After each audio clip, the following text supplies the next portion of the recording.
Okay, welcome to another TV trivia video on Patreon. This is Tim in Tokyo. And Paul in New Hampshire. How's it going, eh? This is video 13 in our TV trivia series. I should say 20th century TV trivia series.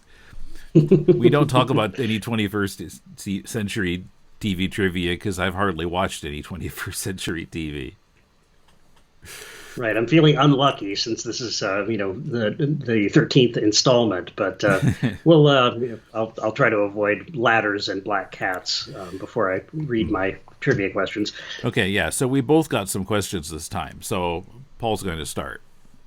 Okay. Well, for some reason that completely escapes me, I got kind of interested in Don Rickles recently, just thinking about the fact that he's in everything. He's in everything from Toy Story to Jimmy Olsen, Superman's pal Jimmy Olsen during the Kirby years when Don Rickles appeared on the cover at least once. And Tim and I were talking about this earlier, that, once upon a time we thought that DC was pretty stupid because we were, between the ages of 7 and 10 and saw, nothing but the Silver Age DC comics that were owned by our friend Kyle's older brother. The JLA turning into trees, Wonder Tot Save You on the cover of Wonder Woman, Flash Kills the President, et cetera, et cetera. Compared to Marvel, it just seemed like a completely different and much younger universe to us. But we were mistaken, but at the same time, we were not entirely mistaken. But that Don Rickles cover of Superman's pal Jimmy Olsen was, I think, one of the reasons why we were a little bit wary, let's say, of DC.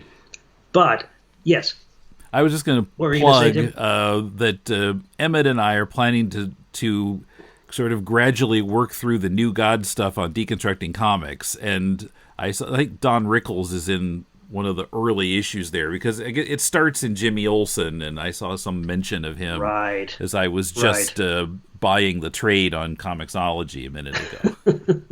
You got to wonder, did they license the image of Don Rickles? Did Kirby meet Don Rickles and decide he wanted to plop him in the middle of... I have no idea what his involvement in the New Gods plot arc might have been. Well, of course, the Fourth World. There was... it was kind of a thing at the time for DC to partner with comedians because, they had that Jerry Lewis series. Of course, and I think others were, like Bob Hope maybe was in There's some a Bob DC Hope. comics. Mm-hmm. Yeah, there was a Bob Hope series, like Adventures of Bob Hope, that ran for some years, I believe. No Milton Berle or Red Skelton as far as I can recall, but maybe there was a crossover. Who knows? I want to read Phyllis Diller comics anyway. Adventures of Joan Rivers. Okay.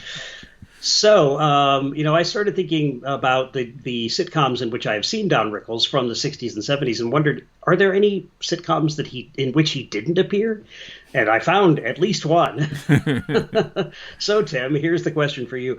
In which of the following 60s and 70s sitcoms did Don Rickles not appear? A, I Dream of Jeannie. B, Bewitched. C, Andy Griffith. Or D, The Munsters. Okay, well, I'm pretty sure I saw him when I was watching The Munsters the past couple of years. You did. I want to say Andy Griffith. I am sorry, that is incorrect. He did show up on Andy Griffith. He never appeared on Bewitched, however. He was on I Dream of Jeannie once, but Bewitched, and it seems kind of strange because he would have been perfect for one of the many uncles and aunts who are like warlocks and witches. Yeah, I was just assuming that he must have been... an uncle of Samantha. It wasn't really intended to be a trick question, but it kind of turned out to be because he would seem like a natural for one of those those auxiliary guest star roles. And I thought it was hardest to imagine him on Andy Griffith. Just doesn't seem like a Rickles compatible show. No, well, he might have been a city slicker who showed up and decided to insult everyone in Mayberry. Andy, you're a hockey puck. Anyway, you old hockey puck. Okay, so question number 2. There were, in fact, two separate shows called The Don Rickles Show. One was in 1968, the same year that he appeared in Get Smart, and one was in 1972. The first one, the 68 one, was a variety show that lasted maybe a season. And the second one in 1972 was a sitcom, a family sitcom in which Don Rickles was the patriarch.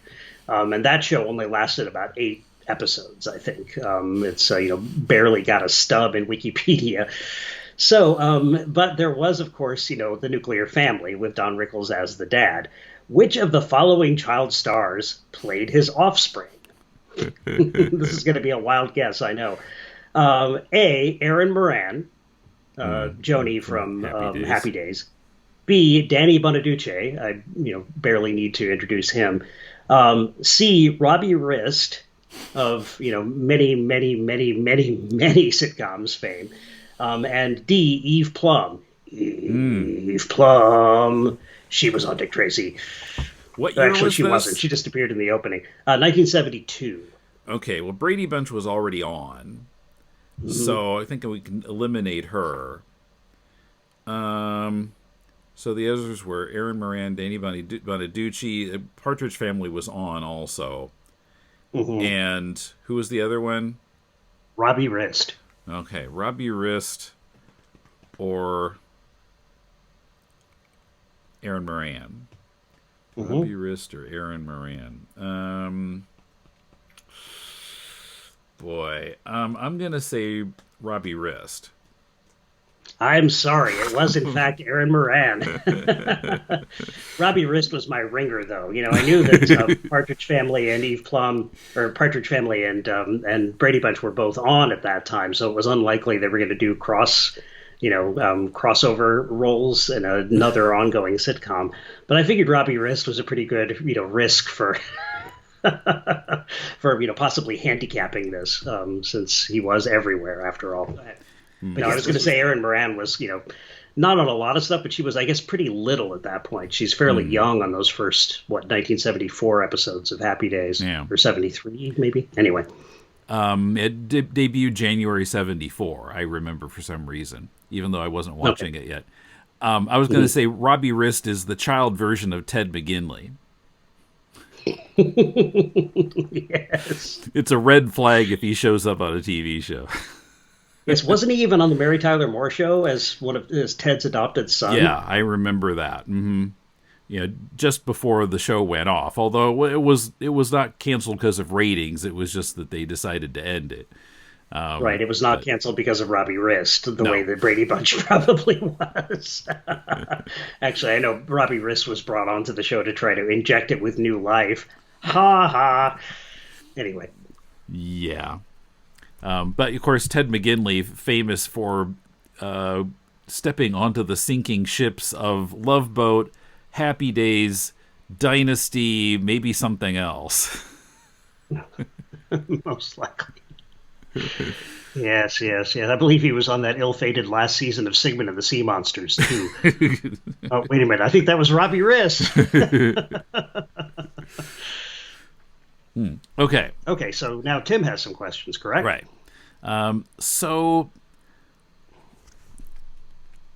I had a theme here, but I'm not going to reveal it because it would give away the answer to at least the first question. Okay, number one. In the early 1960s, Barbara Walters first appeared on NBC's Today Show as a writer and segment producer of women's interest stories.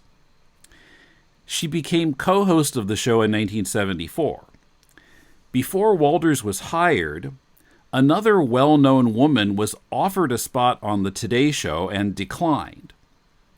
Which of these women turned down the Today Show in the early 60s?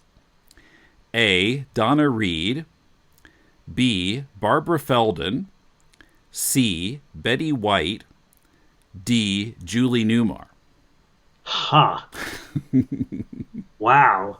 I had a feeling Betty White was going to be on that list, and so I'm going to say Betty White. You're right. I don't know why I thought she might be on the list. Your Betty White sense was tingling. Yes, I guess it was. Right. So she turned it down because she didn't want to move to New York. Oh, okay. She worked in New York sometimes. Some of the game shows she was on shot there, but she lived in California, and she wanted to keep her permanent home there. I see. By the way, extra trivia about Betty White. her parents named her Betty, not Elizabeth, because they didn't want her to they didn't want people to use any of the other nicknames from Elizabeth for her, like, Betsy, Beth or Betsy, Liz. They wanted people to call her Betty, so they just named her Betty. Huh. Well, that was clever of them. It must have contributed to her longevity in some way. Okay. So certainly it couldn't have hurt. Based on that answer, you can probably guess what the theme was. Who can turn the world on with her smile? Yes. That theme, right? Right.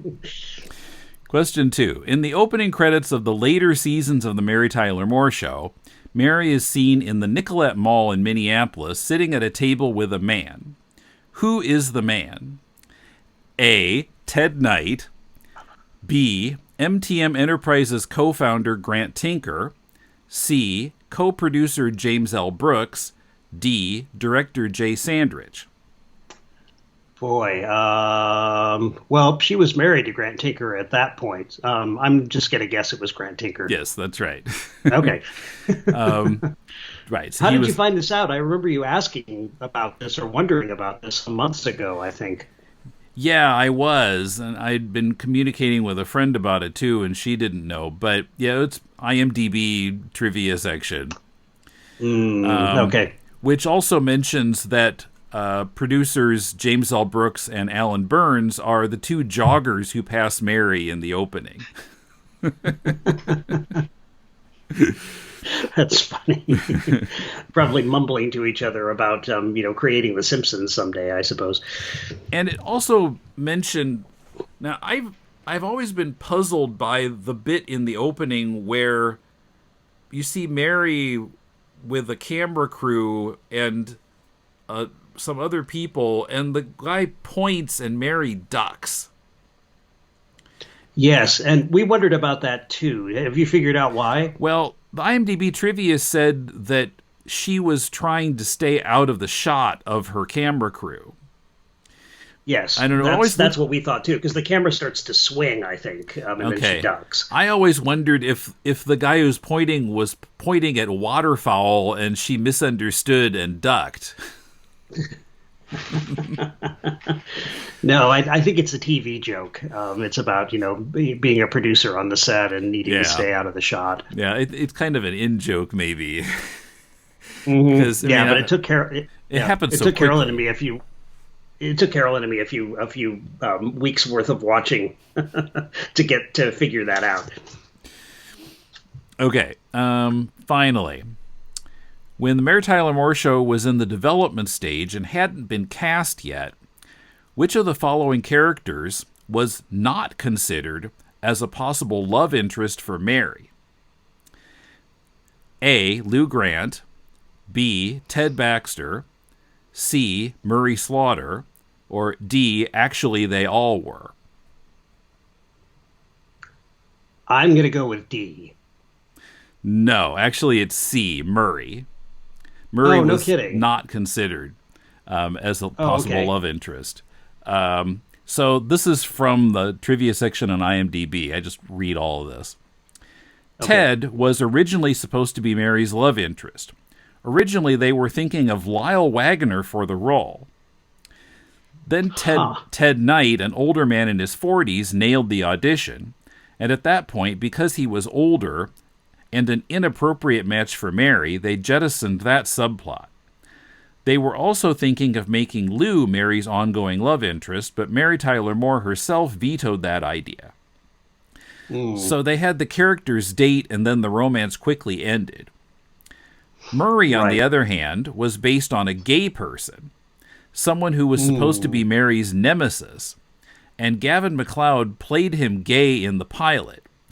But he and Mary had such chemistry, they made the characters friends, and that Mary would be the object of his crush. Right. Well, in, I think, season 6, he professes his love for her. Okay, I'm not that far yet. Oh, sorry. Well, the spoiler was in the IMDb trivia. Right. Well, yes, that's true. So I can't take responsibility for that.